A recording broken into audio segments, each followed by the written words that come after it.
عزیزان محترم، اسی طرح اگر ہم غور کریں آخر کون سی وجوہات بنی امیر المومنین علیہ السلام کی شہادت کی؟ آخر وہ کیا تھا معاشرے کے اندر؟ وہ کون سی روش تھی جس روش نے علی علیہ السلام جیسی شخصیت کو، ہم علی علیہ السلام کی عبادت دیکھیں، تقویٰ دیکھیں، عدالت دیکھیں، علی علیہ السلام کی انسان پروری دیکھیں، علی علیہ السلام کا انصاف پسندی دیکھیں، علی علیہ السلام کی شجاعت دیکھیں، علی علیہ السلام کا حلم دیکھیں، علی علیہ السلام کے ایثار دیکھیں، علی علیہ السلام کی سخاوت دیکھیں، تو یہ تو وہ چیزیں جو انسانی معاشرہ چاہتا ہے کہ ان کا حاکم، ان کا سربراہ، ان کا ولی، ان کا امام، ان کا امیر، ان کا لیڈر علم میں سب سے اعلیٰ ہو، سخاوت کرنے والا ہو، ضرورت مندوں کی ضرورت کا احساس کرنے والا ہو، درد مندوں کے درد کی فکر کرنے والا ہو، یہ ساری چیزیں ہوں، ایثار کرنے والا ہو، ہر وقت میسر آنے والا ہو، فریاد گزاروں کی فریاد رسی کرنے والا ہو. یہ تمام چیزیں وہ ہیں جو ایک معاشرہ اپنے لیڈر سے ڈیمانڈ کرتا ہے. ایک بہترین لیڈر وہی ہوتا ہے. تو آخرکار کون سی وجہ تھی؟ پھر معاشرے کے اندر وہ کون سی بیماری تھی جو علی علیہ السلام کی ان تمام صفات کے باوجود علی علیہ السلام اتنی مظلومیت سے شہید کر دیے گئے؟ آخر کون سی ریزن تھی بنیادی طور پر؟ ویسے بہت ساری، اگر ہم طبقاتی طور پر دیکھیں تو وہ طبقات موجود تھے جو اطاعت نہیں کر رہے تھے، لیکن یہ اطاعت نہ کرنے کی روش کہاں سے آئی ان کے اندر؟ اس کی بھی کوئی بنیاد ہوگی کہ جس وجہ سے یہ اطاعت نہیں کر رہے تھے. آخر ایک معاشرہ جو مسلمان معاشرہ ہے، جنہوں نے امیر کی اطاعت کی احادیث سن رکھی ہیں، جنہوں نے ایک زمانہ، بہت سارے لوگ ابھی موجود ہیں جنہوں نے رسول اللہ صلی اللہ علیہ وآلہ وسلم کے ساتھ گزارا ہے، پھر آخر کون سی وجوہات تھی جو امیر المومنین کا زمانہ آتا ہے اور امیر المومنین فریاد کرتے ہیں کہ اے لوگو، وائے ہو تم پر کہ تم نے میری یہ حالت کر دی ہے کہ میں کوئی بات کرتا ہوں تو میری بات نہیں سنتے، میں حکم دیتا ہوں میرے حکم کی تعمیل نہیں کرتے، میری کسی بات کا جواب نہیں دیتے، میرے کسی فرمان کو پورا نہیں کرتے. آخر معاشرہ ایسا کیوں ہوا؟ یہ ایک سوال ہے. تو سوال جو بنیادی طور پر معاشرے کے خواص نے، کیونکہ خواص اور عوام کا آپس میں کانٹیکٹ ہوتا ہے، معاشرے کے خواص نے، سرکردہ افراد نے، مؤثر شخصیات نے تدریجاً معاشرے کی ایک ایسی روش بنائی، ایک ایسے راستے پر لے کر گئے کہ لوگ اہل بیت علیہ السلام سے دور ہوتے گئے. یعنی اہل بیت اپنے تمام تر کمال کے باوجود لوگوں کی نظر میں معتوب ہیں. اہل بیت اپنے تمام عظمت کے باوجود، اپنے تمام رحمدلی کے باوجود، اپنی تمام سخاوت و ایثار کے باوجود لوگوں کے دلوں کے اندر جو شقاوت بھر گئی ہے وہ ختم نہیں ہو رہی ہے اہل بیت کی تمام عظمت کے باوجود.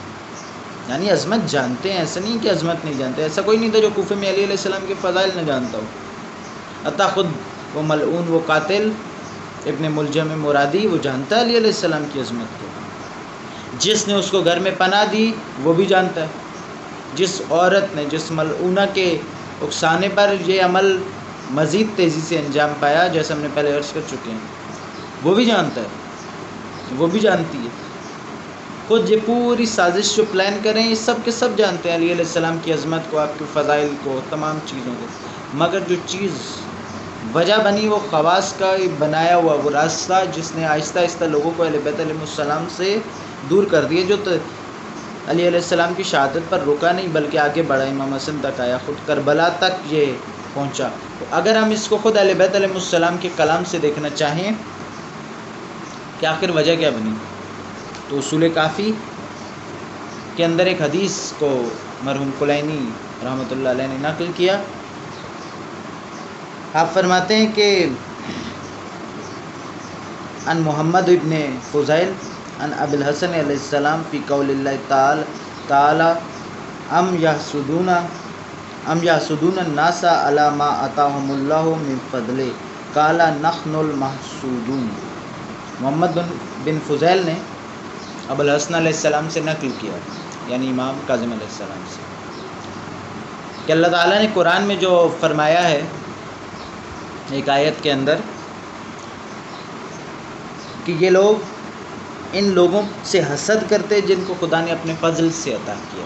یہ لوگ حسد کی بیماری میں مبتلا ہیں ان لوگوں کی نسبت جن پر خدا نے اپنا فضل کیا. خدا نے کسی پر اس کی قابلیت، عظمت اور شخصیت اور شرافت کی بنیاد پر فضل کیا، اور لوگوں کے اس سے حسد کر رہے ہیں، اس کی پیروی نہیں کر رہے، ان کمالات کو اس سے سیکھنے کی کوشش نہیں کر رہے، کسب نہیں کر رہے، اس کی راہ پر نہیں چل رہے، لیکن کیا کر رہے ہیں؟ حسد کر رہے ہیں کہ یہ ہم میں سے، ہمارے معاشرے، ہمارے سماج میں سے ہوتے ہوئے اتنا فضل خدا کا حامل کیوں کرو گے؟